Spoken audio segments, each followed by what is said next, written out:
Vamos lá, gente. Isaías, capítulo 40, do verso 28 até o 31. Eu vou ler na Nova Almeida atualizada.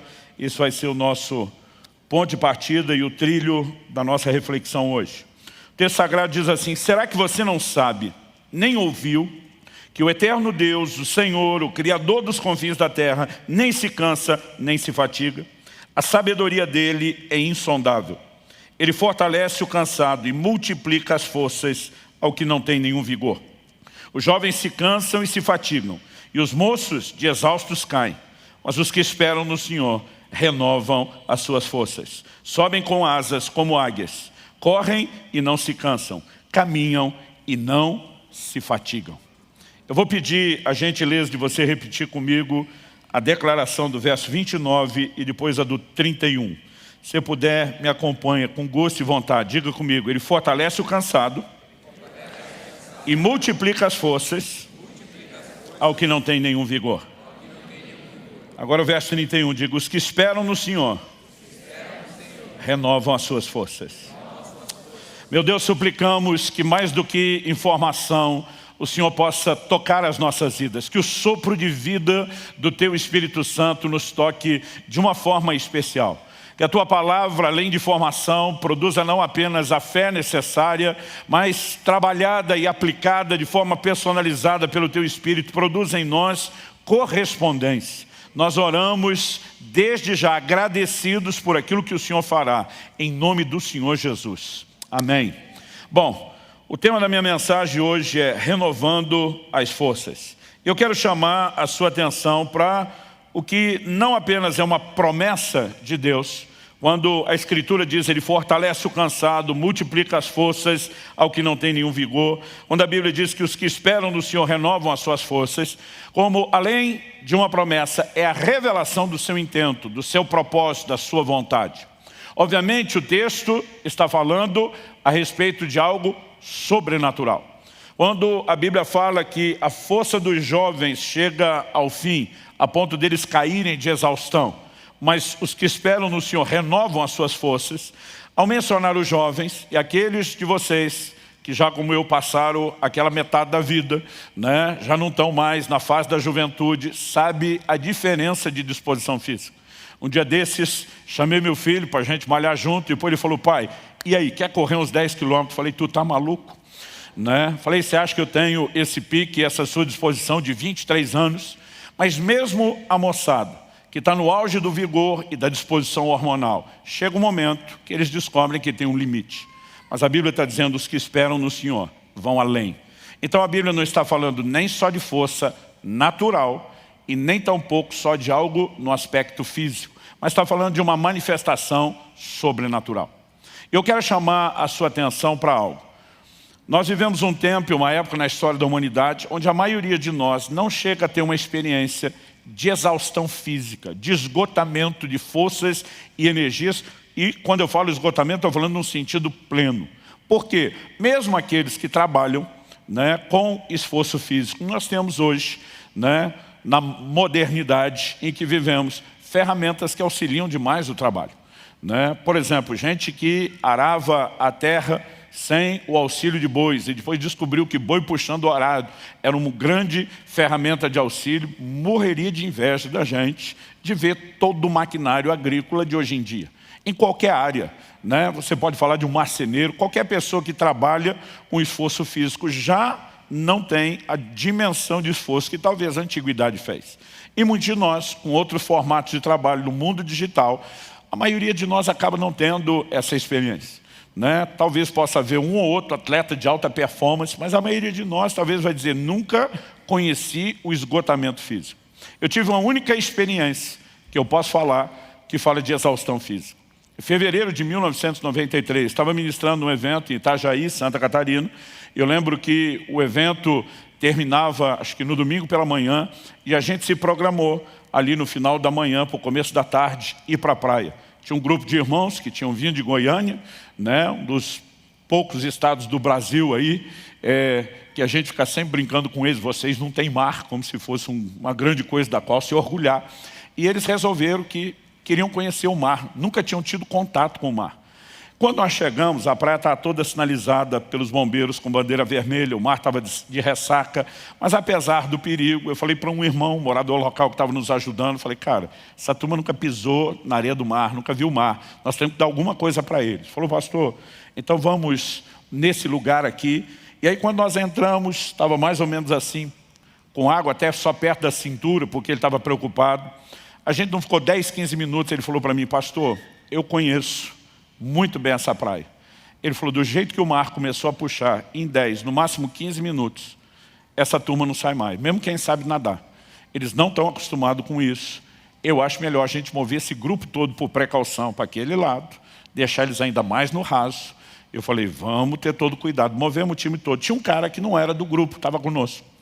Mas ele não quis sair conosco. Estava inclusive com uma prancha de buddy-buddy. A gente pensou, esse é o único que não tem como afogar, está com a prancha. E saímos. Mas daqui a pouco, entre o barulho de uma onda e outra, eu estou ouvindo gritos, e eu olho na direção de onde nós saímos, está um cara lá se debatendo. Eu não vi mais a tal da prancha, mas parecia ser o cara que não quis sair com a gente, e ele está desesperado pedindo por ajuda. Aquilo me deu um rompante que eu não conseguia pensar. Falei para a turma, estou indo buscar. Aquele morador falou, pastor, não vá. Já está difícil sair sozinho. O que dizer trazer alguém. O senhor não vai conseguir. Ele falou, eu vou chamar o bombeiro. Eu falei, então chama o bombeiro para tirar nós dois, que eu vou tentar trazer esse cara até onde der. Né? Eu não conseguia pensar naquela hora, mesmo não tendo a experiência dele. E eu fui nadando na direção do cara. Não me deu muito trabalho, porque dizem que o perigo nessa hora é que o cara no desespero agarra em você, afoga os dois. Ele estava bêbado, mas pensa um cara bêbado. Eu só lembro de ter chegado assim perto, já sentindo o bafo, e ele dizendo, agora vai morrer nós dois. Eu falei, está amarrado em nome de Jesus. E eu tentava nadar, trazer aquele cara de volta. E apesar dele não dar trabalho, ele também não ajudava muito. E eu não conseguia muita coisa. E de repente eu vi que minhas energias estavam se esvaindo, se acabando. E eu comecei a orar, falei, Senhor, não sei qual foi aquela manha do Pedro andar em cima d'água, mas eu preciso de ajuda, eu preciso de ajuda, eu preciso de ajuda. E de repente eu percebi que o mar puxava muito mais por baixo do que por cima, e me deu um insight. Cada onda que vinha, eu jogava ele por cima com a onda, nadava na direção dele. Desse jeito eu consegui trazer ele até a metade. Foi o tempo dos bombeiros entrarem e tirarem nós dois. Por quê? A hora que eles entraram, eu já estava no limite da exaustão. Para você ter ideia, né? Mesmo que ele tenha nos puxado até o raso, eu não conseguia do raso andar até a parte seca. Era um nível de exaustão que mal dava para segurar o joelho, né? Mal dava para levantar as mãos. Eu nunca experimentei isso na minha vida, nem antes nem depois. Os caras literalmente, do raso, tiveram que me carregar, me deixar na areia, até que eu conseguisse me recompor. Não estou falando apenas do fôlego, né? Mas realmente de um nível de exaustão profunda. A maioria de nós nunca viveu isso. Mas mesmo uma experiência como essa, você resolve com uma noite de sono, quando você tem um nível de exaustão muscular, talvez alguns dias de reparação do tecido muscular, mas o descanso resolve. Agora, quando a Bíblia está falando de Deus que dá força ao cansado, o foco, particularmente eu acredito que não tem a ver com a questão física, mas principalmente com o que eu quero denominar aqui de cansaço interior. Esse é o primeiro ponto que eu quero destacar. Existe um cansaço que é interior, não é exterior. Ele não é físico. Então, por exemplo, em Isaías, no capítulo 35, nos versículos 3 e 4, a Bíblia diz, fortaleçam as mãos frouxas e firmem os joelhos vacilantes. Digam aos desalentados de coração, sejam fortes, não tenham medo. Eis aí está o Deus de vocês, a vingança vem, a retribuição de Deus, Ele vem para salvar vocês. Apesar de usar um exemplo de exaustão física, tipo aquele estado que eu estava de não conseguir sair da praia, joelho trôpego, mão frouxa, você mal consegue levantar os braços, não firma mais os joelhos. O texto na sequência diz, digam aos desalentados de coração. Ou seja, ele usa o exemplo de exaustão física, mas para falar de um cansaço interior. Além do texto de Isaías, nós temos declarações como a do profeta Jeremias. Em Jeremias 31, 25, falando da parte de Deus, o profeta diz assim, porque satisfarei a alma cansada e saciarei toda a alma desfalecida. Ele fala de uma alma cansada e de uma alma desfalecida.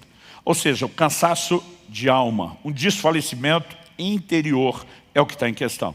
Essa linguagem também é usada no Novo Testamento. Em Mateus 11, 28, Jesus diz, venham a mim, todos vocês estão cansados e sobrecarregados, e eu os aliviarei. Que cansaço é esse? No verso 29, o seguinte, Jesus diz, tomem sobre vocês o meu jugo e aprendam de mim, porque eu sou manso e humilde de coração, e vocês acharão descanso para a sua alma. E diz, vem a mim o cansado, e ele vai encontrar descanso para a sua alma. Então ele está falando de um cansaço de alma interior. Em Hebreus, no capítulo 12 e no versículo 3, a Bíblia diz assim, para que não vos fatigueis, desmaiando em vossa alma. Essa expressão, ou a palavra empregada no original grego, traduzida como fatigueis, é a palavra kamno, ela significa tornar-se ou estar exausto. Está falando assim de fadiga no mais profundo nível. E depois, quando ele diz desmaiando em vossa alma, a expressão traduzida desmaiando, eclu, significa estar enfraquecido até exaustão, tornar-se fraco, estar cansado. Era usado também no sentido metafórico para falar de desanimar ou perder a esperança. Então fala de pessoas que podem chegar a esse ponto, né, de uma profunda exaustão da alma, cansaço interior. Acredito que há muitas razões pela qual isso que às vezes eu e você chamamos de desânimo, de desmotivação, de abatimento, se manifeste. No contexto específico de Hebreus capítulo 12, que ele fala de não se fatigar desmaiando na alma, ele está falando da luta contra o pecado. Eu e você travamos batalhas com a nossa própria carnalidade. Mas nós olhamos outros desenhos nas Escrituras e podemos incluir, né, circunstâncias contra as quais estamos lutando e que geram desgaste. Mas nem sempre o cansaço tem a ver apenas com dificuldades que passamos, com coisas ruins que não aconteceram. Às vezes esse cansaço interior vem do fato de que as coisas boas que esperamos ainda não aconteceram. Mesmo que não seja necessariamente algo ruim acontecendo, a espera, o livro de Provérbios diz que a esperança adiada, ela entristece o coração. Eu brinco que o brasileiro, da maior parte dos povos do mundo, é o que mais tem a capacidade de se reinventar na virada do ano. Eu não sei o que a gente consegue resetar dentro da gente do dia 31 de dezembro para o dia 1º de janeiro, que a gente acende esperança e diz, esse ano vai. Não importa se no outro não foi. E aí você passa o ano pilhado, tal, mas o ano acaba e você diz, não foi de novo. Mas de repente, naquele culto de passagem do ano, alguma coisa acontece e a gente, mas esse vai. E aí não vai de novo, né? E depois no outro você diz, mas esse vai. Em algum momento, depois do 3º ou 4º ano, alguns de nós começamos a perder aquela empolgação da virada, porque é algo que o próprio manual do fabricante diz que acontece comigo e com você. A esperança adiada, ela entristece o coração. Mas o interessante é que a Bíblia não fala de um cansaço que vem só de coisas ruins, ou da falta da concretização de coisas boas, mas eu e você podemos nos cansar até mesmo com coisas que são extremamente positivas. Por exemplo, em Gálatas, no capítulo 6, no versículo 9, a Bíblia diz, e não nos cansemos de fazer o bem, porque no tempo certo faremos a colheita. Ele diz, se não desanimarmos. Então ele relaciona a ideia de cansar, de fazer o bem, com desânimo. Algo nos paralisa. Em algum momento você olha e diz, não sei se está dando resultado, se essa pessoa está recebendo como deveria, se está valendo a pena fazer o que eu faço. E a Bíblia não diria sobre não cansar de fazer o bem, se fazer o bem não cansasse. Então até fazer o bem cansa. Um dia uma pessoa me perguntou, pastor, fazer o bem cansa? Eu falei, vou te dar duas respostas. A primeira indiscutível está lá na Bíblia. E eu citei Gálatas 6,9. Falei a segunda, a senhora é uma dona de casa dedicada à sua família, louvável por isso. Mas mesmo amando seu marido e seus filhos da forma como a senhora ama e dedica, eu lhe pergunto, cuidar deles todo dia não cansa? Ela disse, cansa. Falei, a senhora tem a sua resposta, na Bíblia e na prática. E quando esse cansaço se instala, seja lá qual for a razão pela qual ele veio, nós estamos aqui apenas especulando algumas coisas que talvez ajude você a mapear e localizar se você está lidando com a questão do cansaço interior ou não. Quando eu e você começamos a entrar nesse estado de cansaço, um dos termômetros onde isso aparece é na nossa vida de oração.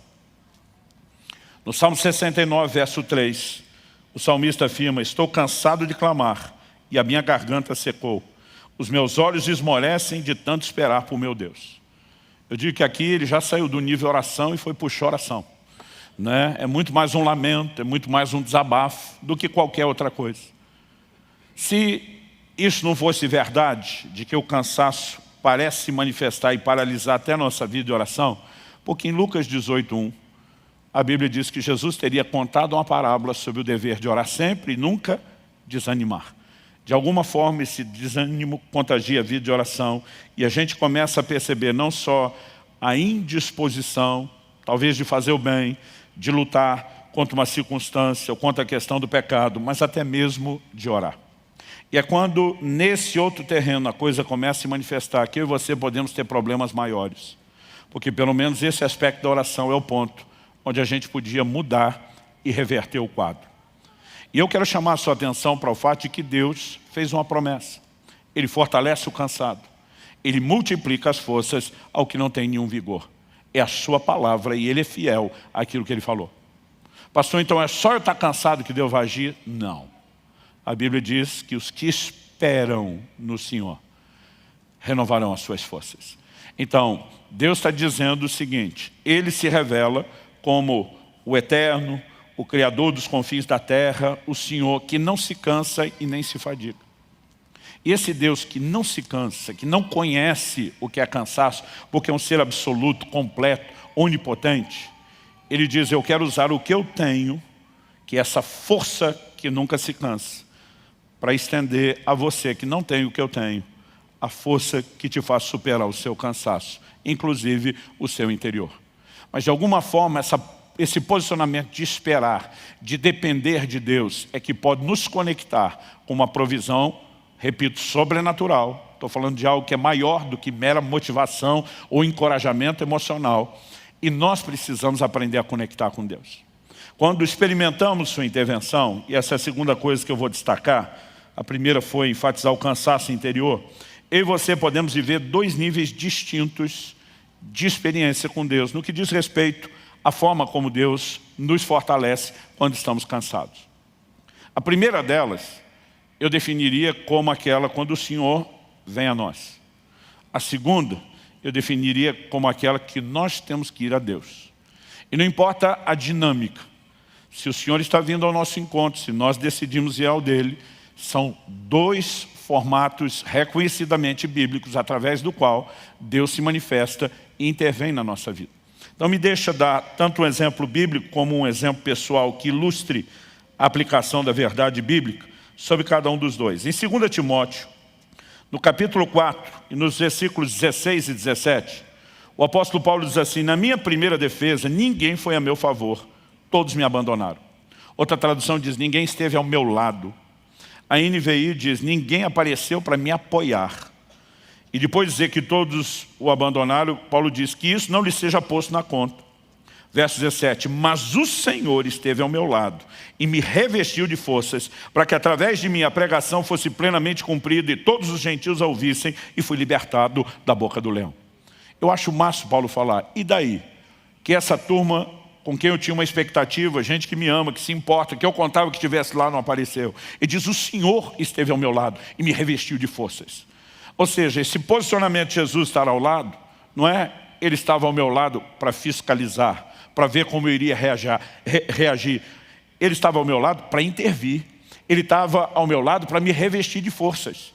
E eu e você podemos ter experiências onde o Senhor vem nos socorrer no momento de necessidade, onde Ele se coloca ao nosso lado, Ele vem a nós para nos comunicar forças.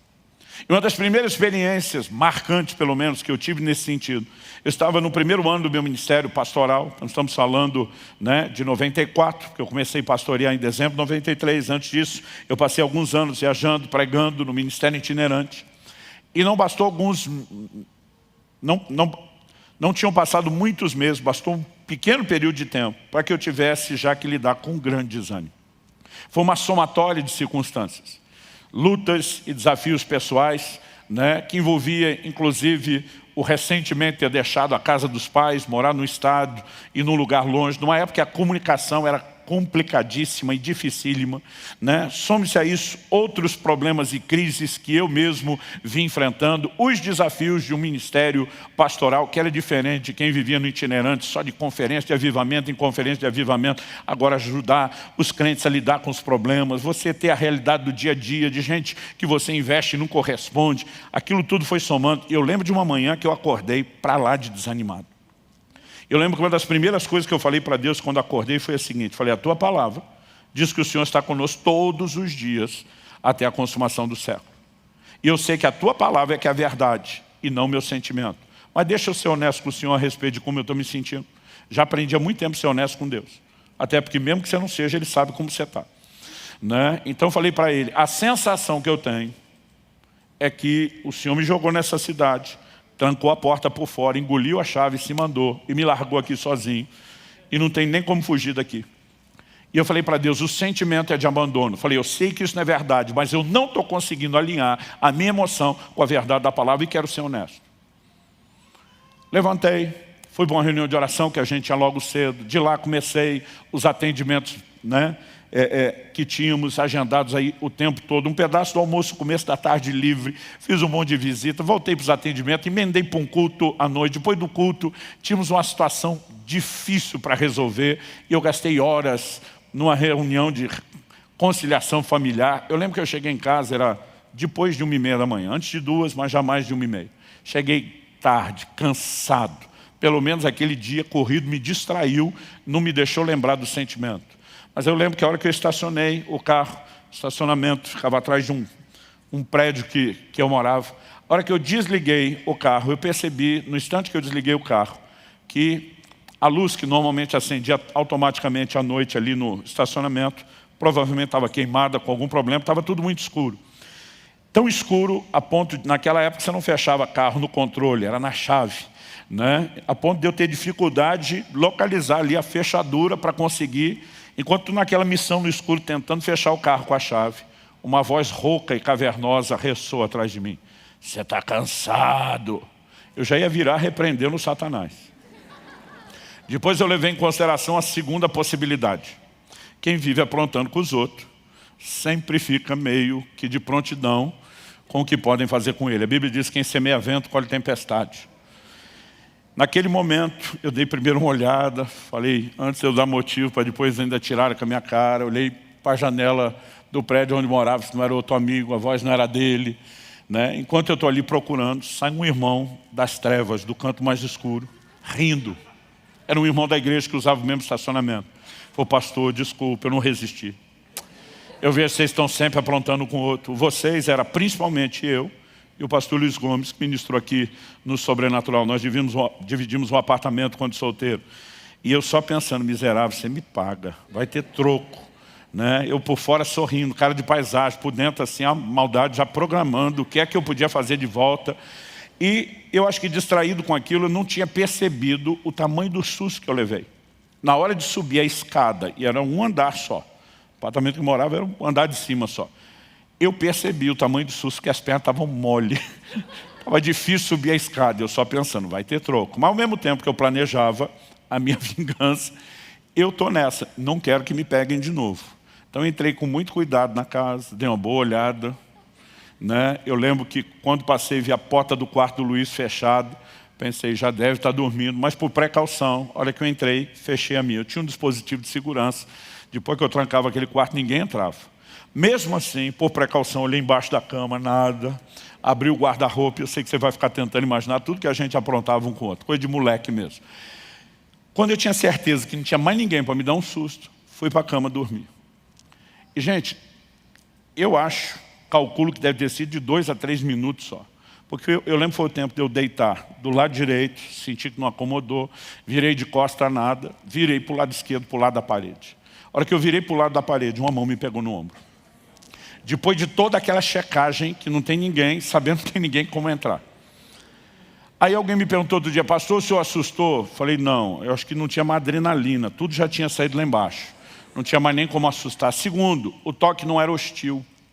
Sabe tipo quando você encontra alguém que primeiro você dá uma batidinha no ombro, depois segura firme? O toque era gentil.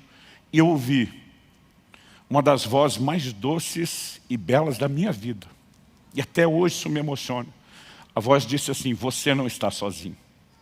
E a hora que falou foi como se fosse um filme. Eu de manhã dizendo, o Senhor me largou nessa cidade, me abandonou, eu estou me sentindo sozinho. E naquele momento, eu não consigo te descrever o quão real era a presença do Senhor lá da cama. Tudo que eu consegui era chorar, cheio do Espírito, orar em outras línguas. Eu fiquei com muito medo, não era um medo ruim, é difícil explicar isso, mas era um temor, era uma coisa boa, mas um temor de olhar.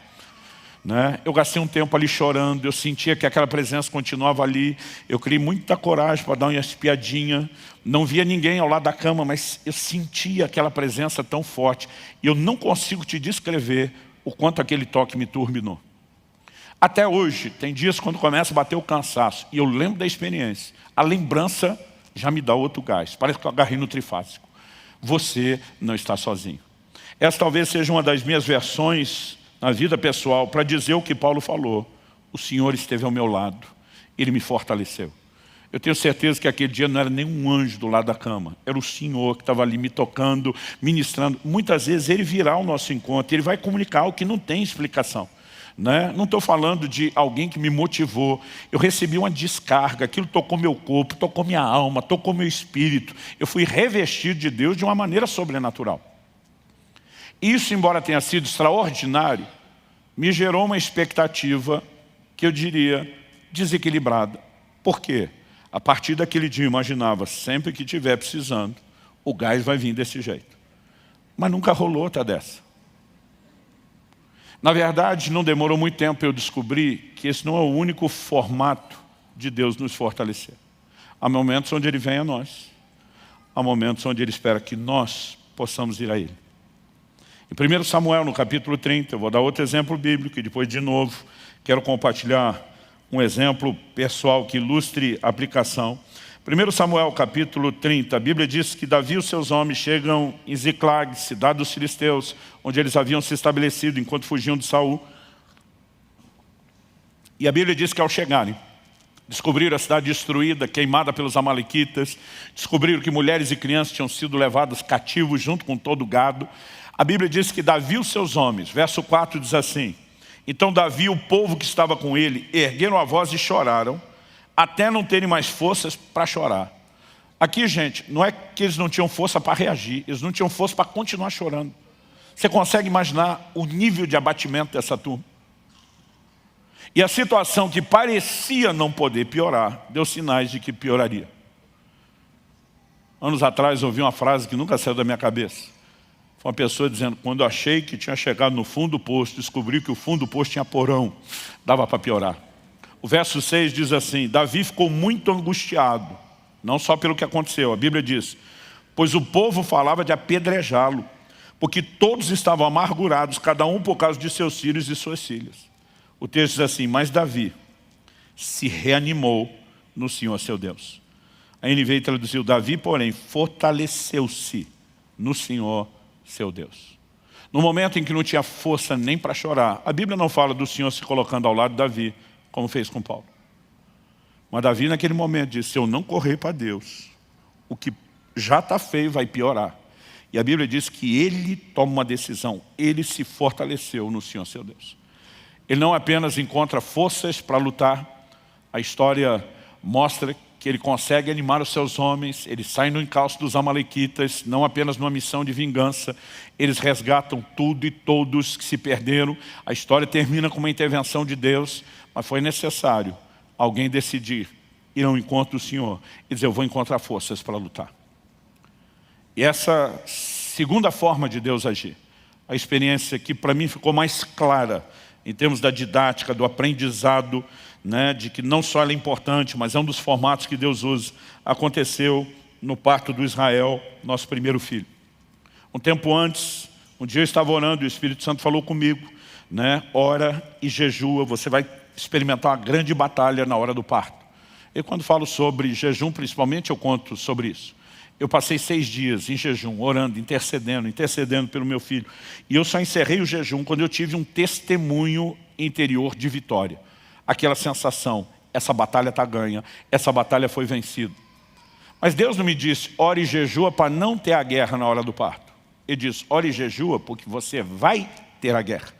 E quando veio aquele testemunho de venci, eu não entendi que quando a guerra chegasse ela estava ganha. Eu só entendi, não vai ter mais.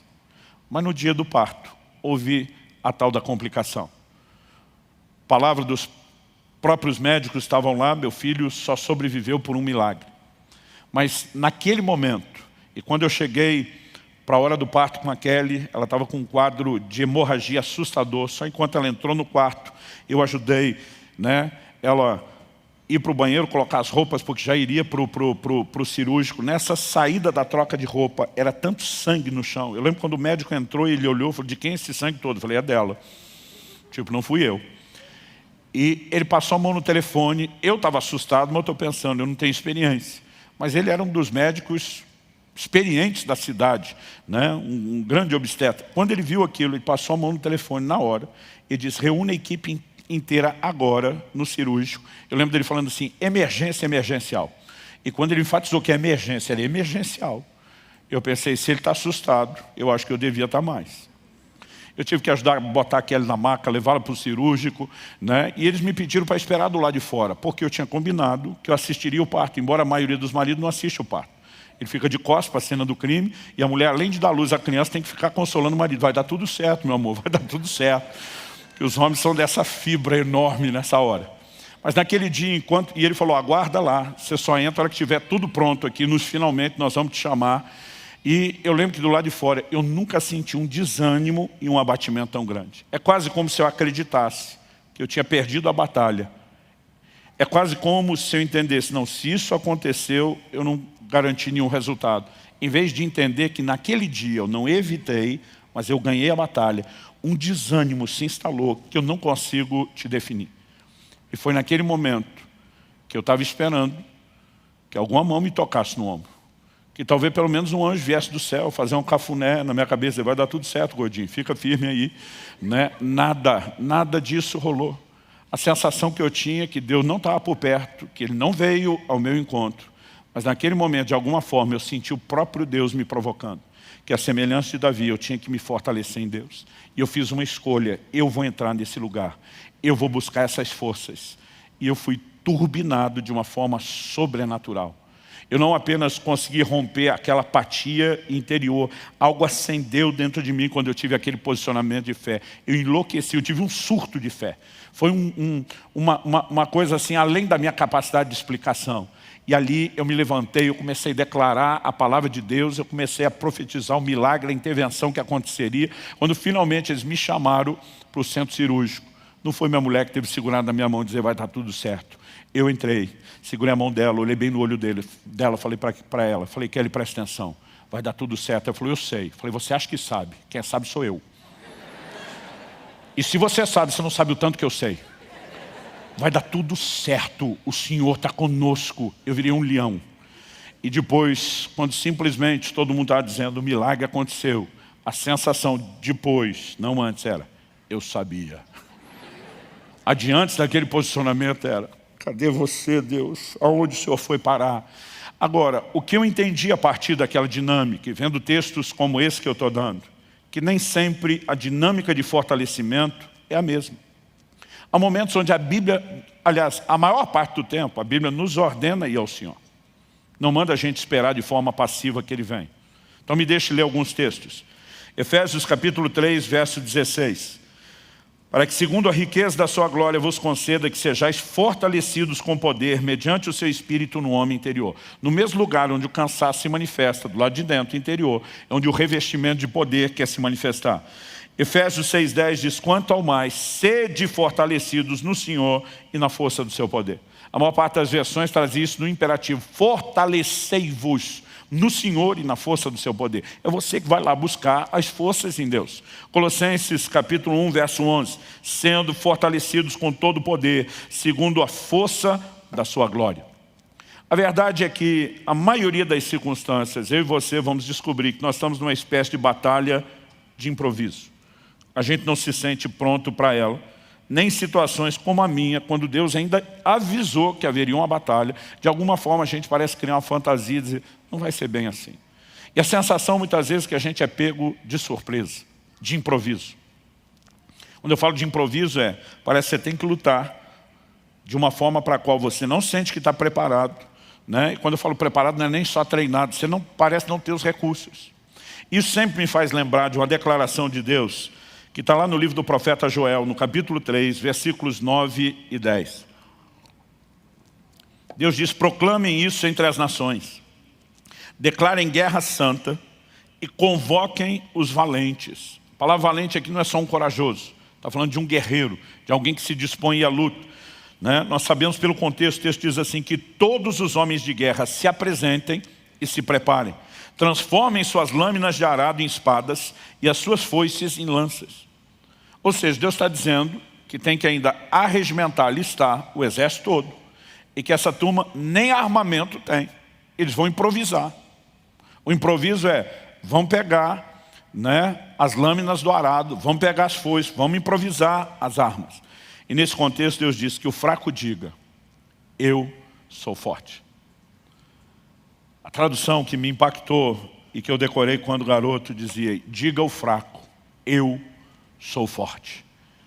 Eu lembro de um dia ver um pregador desses de fé, animado, empolgado, dizendo: para dizer que você é fraco, Deus mandou você não falar da sua fraqueza, mandou falar da sua força, porque Deus disse que você não é fraco, você é forte. Eu pensei, não foi isso que Deus disse. Deus diz: diga o fraco. Se Ele chamou a gente de fraco, até Ele está dizendo que a gente é fraco mesmo. E se não te avisar, eu quero te avisar. Isso que você é, fraco, fraquinho ou fracote. Escolhe qualquer um deles. Só que Deus diz: você não vai falar de quem você é sozinho ou naturalmente. Porque Deus está dizendo: você não vai passar guerra sozinho. Você está entrando numa guerra comigo. Então você não está entregue ou vendido à sua própria sorte, aos seus recursos ou à falta deles. Deus está dizendo: porque eu vou me unir a você. E minha força é muito maior do que sua fraqueza. Sua fraqueza vai ser diluída, vai desaparecer no meio da minha força. Então Deus está dizendo: mude o seu discurso, porque você não está sozinho.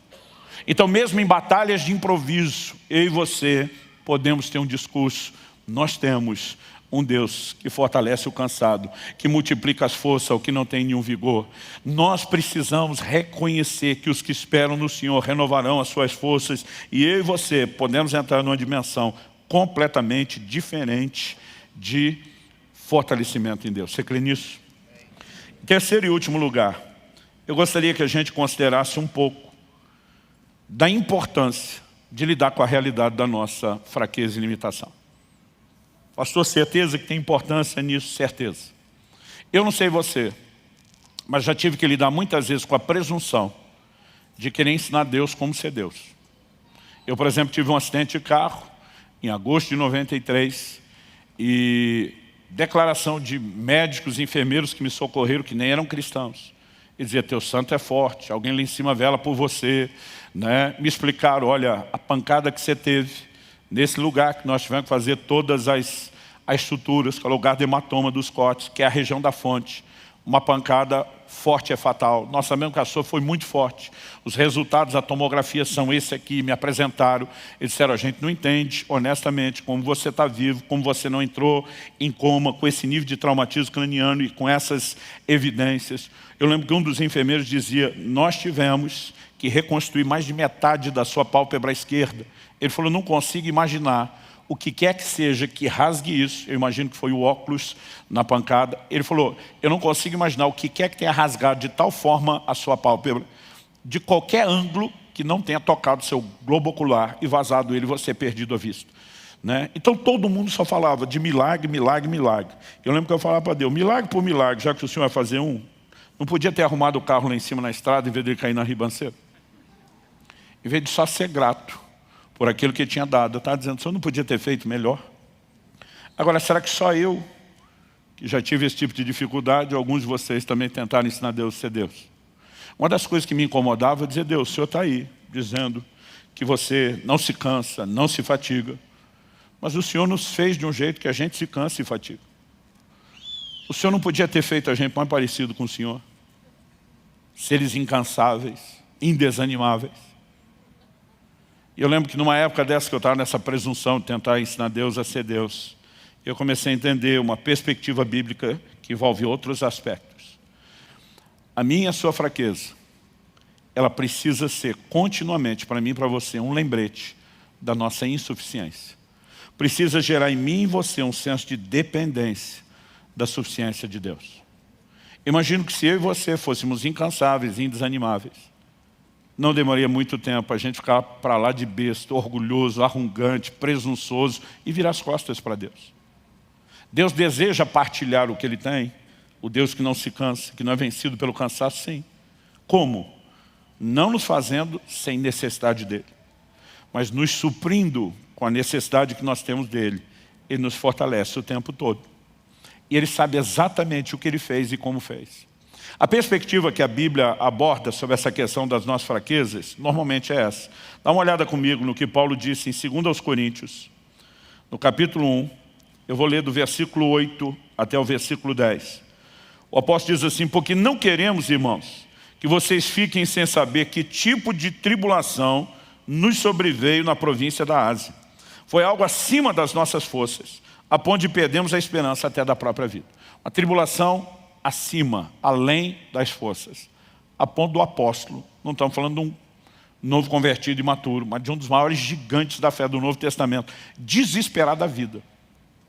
Mas ele diz no verso 9, de fato tivemos em nós mesmos a sentença de morte, para que não confiássemos em nós mesmos. Observe essa frase. Para que não confiássemos em nós mesmos, e sim no Deus, que ressuscita os mortos, o qual nos livrou e ainda livrará de tão grande morte. Nele temos esperado que ainda continuará a nos livrar. Paulo diz, nesse cenário de fraqueza, de muitas vezes desesperar, e diz, eu aprendi que não posso confiar em mim. Esse é um lembrete da minha insuficiência, da minha incapacidade. Isso gera em mim, diz Paulo, um senso de dependência daquele que é todo suficiente, daquele que é capaz. Quem está entendendo, diga amém. Na mesma segunda carta de Paulo aos Coríntios, no capítulo 12, nos versículos 9 e 10, depois de falar de uma situação específica pela qual ele orou e não viu uma intervenção de Deus, ele diz que o Senhor respondeu ao apóstolo da seguinte forma: então ele me disse, a minha graça é o que basta para você, porque o poder se aperfeiçoa na fraqueza. Outras traduções dizem, o meu poder se aperfeiçoa na fraqueza. De boa vontade, pois, mais me gloriarei nas fraquezas, para que sobre mim repouse o poder de Cristo. Por isso sinto prazer nas fraquezas, nos insultos, nas privações, nas perseguições, nas angústias por amor de Cristo. Porque quando sou fraco, então é que sou forte. Aqui nós temos um paradoxo, uma aparente contradição. Como quando eu sou fraco, é que eu sou forte? Paulo está dizendo, quando eu entro em contato com a realidade da minha limitação e da minha fraqueza, isso me desperta para tirar os olhos de mim, dos meus recursos, e colocar os olhos naquele que é a fonte de toda a força. Paulo diz, quem tem essa consciência, olha para a fraqueza como um lembrete de que há uma outra fonte de onde eu e você tiramos força. A gente entende que a graça dele, que é força capacitadora, nos basta, que o poder dele se aperfeiçoa na fraqueza. Em momentos quando eu e você temos que lidar com fraqueza, ele fala do contexto de coisas que geram desânimo. Ele diz, eu sei que sobre mim vai repousar o poder, haverá uma intervenção sobrenatural. Quem está entendendo, diga amém. Então, em momentos como esse, eu e você precisamos saber para onde correr. O capítulo 40 de Isaías, que é o texto que nós lemos, ele diz, não apenas que os que esperam no Senhor renovam as suas forças, mas uma das afirmações que o texto faz, e eu particularmente gosto muito, ele diz, sobem com asas como águias. Depois ele vai dizer, correm e não se cansam, caminham e não se fatigam. Aqui tem o contraste dos jovens que se cansam, os moços que chegam à exaustão. E depois ele vai dizer, os que esperam no Senhor correm e não se cansam, caminham e não se fatigam. Mas no meio ele diz, sobem com asas como águias. Essa ilustração, para mim, ela é algo que me empolga e me empolga demais. Eu e você, talvez, possamos não perceber de imediato qual é a alegoria usada, porque no contexto aqui, né, da nossa fauna, da biologia, não só do continente, do país, da nação brasileira, mas pelo menos da época que nós vivemos, nós não temos acesso às águias. Mas vamos falar de outras aves que usam da mesma sabedoria. Porque está falando das águias que elas conseguem subir, né? Como normalmente as águias alcançam as maiores alturas. você raramente vê ela batendo as asas, se esforçando. Ela normalmente abre as asas, não apenas para planar, mas ela pega as correntes de vento. Essa é a razão pela qual muitas vezes essas aves estão subindo, rodando em ciclos, porque elas pegam o lugar da corrente ascendente e elas usam uma força que não é delas para alçarem maiores alturas. Mas no contexto aqui do Brasil, a gente pode trocar a águia pelo urubu. Eu não sei porque todo mundo ri, o pobre do urubu nem de longe tem a mesma moral que a águia. Mas o princípio é o mesmo. Normalmente você vê aqueles urubus rodando, eles não estão apenas circulando, e normalmente o movimento circular não é descendente, é ascendente. Eles estão pegando as correntes de ar para lá de cima, está procurando o que é que vão comer, mas eles se aproveitam da força do vento para não alçarem as alturas na sua própria força. A Bíblia diz que quando Deus renova minhas suas forças, eu e você também seremos alçados não pelo nosso esforço, mas não também por um vento natural. Eu creio que isso é uma alegoria do vento do Espírito, do sopro, da manifestação do poder de Deus que nos move e nos leva a um lugar onde eu e você não chegaríamos com a nossa própria força. Hebreus 11:34 fala de alguns que da fraqueza tiraram forças. E quando ele diz que pela fé eles da fraqueza tiraram força, não está dizendo que a fonte de força é a fraqueza. A fé fez com que eles conectassem a fonte de força que é Deus. E num contexto de fraqueza, eles conseguiram ter um lembrete. Essa fraqueza só testemunha nossa insuficiência. Nós temos que correr para aquele que é suficiente para Deus.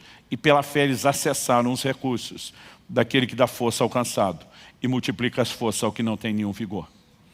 Quando eu e você esperamos no Senhor, e essa ideia de esperar fala de um posicionamento de confiança e também de dependência, eu e você podemos acessar forças sobrenaturais.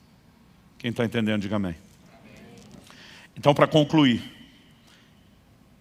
quando reconhecemos que são os que esperam no Senhor, que renovam as suas forças, precisamos entender como essa dependência em termos práticos funciona. A Bíblia fala de alguns usando fé, mas como exatamente isso funciona? Eu tenho entendido que uma das coisas que eu e você precisamos é crer em Deus a despeito das circunstâncias. A Bíblia fala que quando a vida dos dois, daquele casal, começou a desmoronar em todas as áreas, a mulher de Jó tem um comportamento e Jó tem outro completamente diferente. Tem gente que culpa as circunstâncias por aquilo que ele está vivendo. Mas a verdade é que diante das mesmas circunstâncias, pessoas que vivem exatamente no mesmo contexto podem ter reações muito diferentes. Um exemplo que frequentemente eu dou é que há duas formas de se lidar com a resistência do vento. Um avião usa a resistência do vento para alçar voo, para se projetar. Um carro de corrida usa a resistência do voo não com asa para subir, mas com aerofólio para colar no chão. É a mesma resistência que eles vão enfrentar quando estiver se locomovendo em grande velocidade, que vai ser administrada de forma diferente. Uns a usam para ficar colado no chão, outros a usam para subir. Enquanto a mulher de Jó decidiu ficar colado no chão e age de forma natural, dizendo para o seu marido, amaldiçoe seu Deus e morre. Qual foi a atitude de Jó? Jó 19:25, ele afirma, eu sei que o meu Redentor vive e que ele há de se levantar sobre a terra. Ele está olhando para aquelas circunstâncias terríveis, ele está dizendo, meu Deus não é definido pelo que eu enfrento, eu não vou reagir apenas emocionalmente ao que eu estou sentindo diante disso, eu vou crer em Deus, eu vou acessar os recursos divinos. E a história de Jó é mudada pelo seu posicionamento de fé. Porque se eu visse o conselho da mulher, para quem ele falou, você fala como uma louca, ele teria liquidado e acabado com tudo de vez. Eu e você precisamos aprender como reagir. Em momentos difíceis, nós vamos ter que acessar Deus. Seja um posicionamento de fé, seja usar os meios que nos conectam com a presença dEle. A Bíblia diz em Atos, no capítulo 16, que Paulo e Silas foram presos, passaram por um julgamento sumário, injusto, foram açoitados, estavam com os pés pendurados no tronco, ninguém tratou as feridas. A maioria dos crentes já estaria, no mínimo, murmurando, reclamando e falando para Deus de abandono. A Bíblia diz que lá pela meia-noite, esses dois não dormiam, não deixavam ninguém dormir. A Bíblia diz que eles oravam e cantavam louvores. Eu não sei exatamente qual foi essa dinâmica, mas eu fico tentando imaginar, uma vez que Tiago 5,13 dá uma instrução prática para os crentes aqui dos primeiros dias. Tiago diz assim, se alguém está aflito, ore. Se alguém de vocês está contente, cante louvores. Imagina Paulo e Silas conversando, e Paulo fala para Silas, estamos na prova. Silas diz, pois é. Ele diz, a aflição está pesada. Outro diz, verdade. Ele diz, bora orar, que é isso que um aflito tem que fazer. Porque se a gente ficar alimentando a fraqueza, é ela que se fortalece. Eles estão dizendo que a fraqueza se fortalece. Mas se a gente se fortalecer e se alimentar daquele que nos dá força, o caminho é diferente. E imagino que os dois começaram a orar. Mas em algum momento, imagina um falando para o outro, mas nós não estamos só aflitos, nós também estamos felizes. O outro diz, é verdade, Deus está conosco mesmo nesse momento difícil. Nós ainda temos o privilégio de estar vivendo isso por causa do Evangelho. Bora adorar também, bora adorar também. Eu vi um pastor uma vez apresentar a teoria, eu ri muito, sabia que ele estava brincando, mas isso me fez lidar com a coisa de uma forma mais divertida. Ele disse que quando os dois começaram a cantar, isso explica porque houve o terremoto naquela cadeia. Porque a Bíblia diz que os céus são o trono do Senhor, mas que a terra é o estrado dos seus pés. Ele diz que à medida que aquele louvor foi subindo, Deus foi entrando no ritmo da música e começou a bater o pezinho dele. E à medida que ele foi batendo o pezinho no compasso da música, o pezinho ou pezão dele, que a terra é o estrado dos seus pés, começou a produzir aquele terremoto. A gente se divertiu com a brincadeira, mas a verdade é que quando eu e você decidimos nos conectar em Deus, e oração, adoração, toda a devoção ainda são meios para isso, nós podemos mudar completamente as circunstâncias. Podemos experimentar intervenções da parte de Deus. Quem está entendendo, diga amém. Mas algo que eu sempre digo para quem está vivendo um momento de cansaço, aprenda a receber, não só diretamente de Deus quando Ele te toca, não só diretamente de Deus quando você foi a Ele, como Paulo e Silas foram, mas muitas vezes, o mesmo Paulo vai falar de uma força e um socorro que Deus manifestou através de pessoas. E a gente precisa saber receber de Deus através de outros. E segundo aos Coríntios, no capítulo 7, nos versículos 5 e 6, particularmente eu creio que aqui Paulo está falando do que aconteceu lá em Filipos, quando eles foram presos. Ele diz, porque quando chegamos à Macedônia, e a cidade de Filipos era parte da Macedônia, não tivemos nenhum alívio. Pelo contrário, em tudo fomos atribulados. Lutas por fora, temores por dentro. Não bastasse o perrengue do lado de fora, ele diz, ainda tinha que lidar com os sentimentos, os temores do lado de dentro. Mas ele diz assim, porém Deus, que consola os abatidos. Diga comigo, Deus, que consola os abatidos. Então Paulo diz, porém Deus, aí ele lembra uma característica de Deus, que consola os abatidos, nos consolou com a vinda de Tito. Quantas vezes na minha caminhada eu tive momentos de encontrar mensageiros de Deus, não demorava para reconhecer. Não apenas porque às vezes algum desses vinha e tocava o dedo na ferida, no ponto que eu não tinha conversado, mas o que liberava da parte de Deus não era mera palavra de ânimo ou encorajamento, era aquele tipo de conversa que comunicava uma graça sobrenatural, havia um fortalecimento, um encorajamento. Eu não sei você, mas tem hora, não é só quando eu estou ouvindo uma pregação, tem hora que eu estou conversando com alguém e alguma coisa começa a acontecer dentro de mim, e a vontade que eu tenho de dizer, eu vou voar. Eu vou voar. Algum negócio acende, parece eletrificar a fé dentro de mim, né? Agora, há momentos onde Deus vai enviar alguém para nos abençoar. Mas você já parou para pensar, e muitos de nós já tivemos essa experiência, você já parou para pensar que em outros momentos, Deus quer usar você para fortalecer a outras pessoas? Isaías capítulo 50, verso 4, fala dessa outra dinâmica. Ele diz, o Senhor Deus me deu uma língua erudita, para que eu saiba dizer boa palavra ao cansado. Boa palavra não é apenas uma boa explicação, não é só um bom conselho, não é só uma boa dose de encorajamento. É quando eu e você carregamos algo que não é nosso, é sobrenatural, comunica vida da parte de Deus. E eu quero que você possa pensar que a razão pela qual você está ouvindo isso hoje é que talvez você chegou aqui cansado e você está precisando renovar suas forças. Mas talvez Deus esteja te abastecendo para que você leve algo para outras pessoas que estão cansadas. E as duas opções podem ser parte do propósito que Deus tem para você. Eu queria que você ficasse em pé para parecer que está acabando.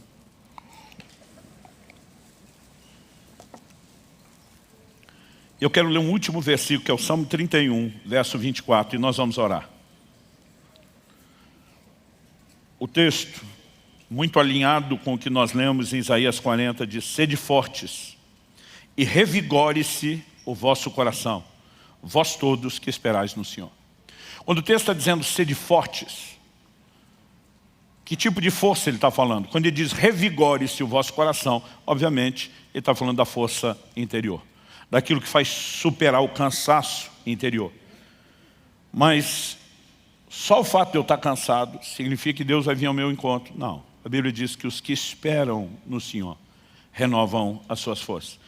É o meu posicionamento e o seu de dependência, de confiança em Deus, que atrai a intervenção dele. Isaías 64:4, a Bíblia diz: porque desde a antiguidade não se ouviu, nem com os ouvidos se percebeu, nem com os olhos se viu um Deus além de ti, que trabalha para aquele que nele espera. Há momentos onde eu e você chegamos para Deus e a gente simplesmente diz: estou abrindo falência, não tem mais nada o que fazer, só me resta esperar no Senhor, confiar no Senhor. E a Bíblia diz que Deus trabalha a favor daquele que nele espera. Ou seja, nós não apenas podemos ser fortalecidos, mas nós podemos ver Deus se mover. Esse fortalecimento é sobrenatural. Tem pessoas que vivem apenas de encorajamento humano, combustível emocional. Isso parece aqueles brinquedos de criança de antigamente, antes da época da pilha, que você tinha que dar corda. Alguém dessa época ou só eu? Ainda bem, obrigado. Aí você dava a corda, saía lá o brinquedinho, mas aí acabando a corda, ele ia diminuindo o movimento e parava. E se você quisesse vê-lo mexer, tinha que dar corda de novo. Tem gente que precisa que alguém dê corda nele todo dia. O que nós estamos falando é mais do que encorajamento emocional, e não estou dizendo que ele não tem a sua importância, mas nem de longe ele se compara com uma descarga do poder de Deus, com o vento do Espírito soprando debaixo das suas asas, te fazendo subir como águia. Aí a conversa é outra. Eu gostaria que nós tivéssemos alguns momentos, alguns minutos nesse momento final, onde nós pudéssemos orar não por protocolo de fim de reunião, mas onde a gente pudesse de fato se expor. Eu creio que você deve estar percebendo o que eu estou percebendo em todos os nossos 4 cultos.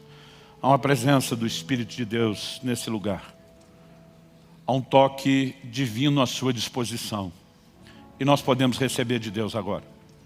Talvez você tenha a oportunidade de ter o Senhor vindo ao seu encontro e te tocando hoje. Talvez você tenha a oportunidade de entender: não, Ele está me chamando e quem vai a Ele sou eu. Talvez você precise ser fortalecido agora. Talvez Ele apenas esteja te preparando para algo que você vai enfrentar daqui a um tempo. Talvez Ele esteja te instruindo para te usar na vida de outras pessoas. Talvez seja a soma de tudo isso. Mas de qualquer forma, nenhum de nós tem uma desculpa para dizer: eu não preciso desse momento de oração. Eu quero que você não apenas peça: Espírito Santo, me ajude, me dirija na aplicação prática disso. Mas eu gostaria que você orasse dizendo: Senhor, eu quero o toque do Teu Espírito na minha vida. Eu quero a manifestação do Teu poder na minha vida. E fale com Deus do seu jeito, da sua maneira. Eu pedi para você ficar em pé por hábito. Você ora como você achar melhor, em pé, sentado, de joelho. Mas eu quero que nos próximos minutos você ore. Eu vou fazer uma oração por você, mas eu não quero você prestando atenção na minha oração. Faça a sua. Espírito Santo, Tua palavra foi comunicada. E nessa hora, nós contamos com a ação do Senhor de uma forma única, singular, diferenciada. Vem sobre os meus irmãos e irmãs. Nós clamamos pelo Teu sopro de vida, aquele mesmo sopro registrado em Ezequiel no capítulo 37, que vivificou aquele vale de ossos secos e o transformou num grande exército. Pai, nós sabemos que o Senhor está arregimentando os seus soldados. Nós sabemos que o Senhor está levantando um exército que será vivificado pelo Teu Espírito. E eu oro por cada um nesse lugar. Eu oro por cada um dos meus irmãos e irmãs. Eu oro pelo sopro do Teu Espírito. Que essas correntes de ar que no natural fazem com que a águia suba às alturas, que isso tenha o seu paralelo no sopro do Espírito, nos levando, ó Deus, a um lugar onde pelas nossas forças não chegaríamos. Nós oramos hoje que a mão do Senhor nos toque. Nós falamos a manifestação desses recursos sobrenaturais, daquilo que nos leva além do vigor dos jovens, além da força e da disposição física dos moços. Pai, nós oramos por esse santo combustível celestial. Mais do que encorajamento emocional, nós oramos por uma descarga de poder, nós oramos pela provisão do alto, nós oramos por renovação das forças, em nome de Jesus.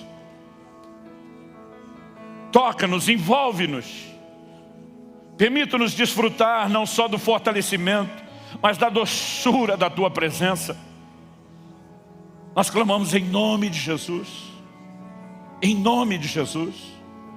Fale com Deus. Ore como se tudo dependesse desse momento de oração. Se exponha a Ele. Talvez seja um bom momento de ser honesto e falar do seu cansaço, da dor, do desânimo, da necessidade de ajuda de Deus. Talvez o Espírito Santo te faça lembrar de alguém que nem está aqui e que Ele queira que você se levante como um intercessor por essa pessoa. Mas simplesmente se deixe ser envolvido, ministrado, ou mesmo conduzido, liderado pelo Espírito Santo nessa hora e nesse processo. Faça isso em nome de Jesus.